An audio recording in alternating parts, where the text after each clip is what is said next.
Hello everyone. तो कई बार आपके एग्जाम में कि कंपनी कैसे बनती है, क्या प्रोसेस है, स्टेप है, वो स्टेप पूछा जाता है क्रोनोलॉजिकल ऑर्डर में। तो मैं आपको सिंपल 6 स्टेप बता देता हूं कि किस तरीके से कंपनी को क्रिएट किया जाता है। पहला है आपका ऑब्टेन डिजिटल सिग्नेचर सर्टिफिकेट। मतलब सबसे पहले कंपनी को प्रोमोटर को डिजिटल सिग्नेचर सर्टिफिकेट लेना पड़ता है। ये एक इलेक्ट्रॉनिक सिग्नेचर होता है जिससे ऑनलाइन डॉक्यूमेंट जो है साइन किए जाते हैं। दूसरा नंबर की ऑब्टेन डायरेक्टर आइडेंटिफिकेशन नंबर, जिसको DIN कहा जाता है। हर पर्सन जो डायरेक्टर बनना चाहता है उसके पास ये DIN होना जरूरी है और ये एक यूनिक नंबर होता है जो गवर्नमेंट इशू करती है। तीसरा इंपॉर्टेंट पार्ट की name approval via MCA, ministry of corporate affair. तो कंपनी का नाम अप्रूव करवाना पड़ता है MCA से।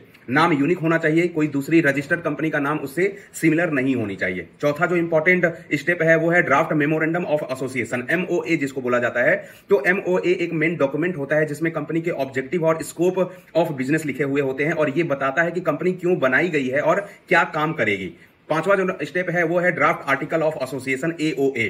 तो AOA में कंपनी के इंटरनल रूल्स और रेगुलेशन लिखे हुए होते हैं और ये बताता है कि कंपनी कैसे चलाई जाएगी, डायरेक्टर के पावर, मीटिंग का प्रोसेस और एक्सेट्रा क्या होगा। ठीक है।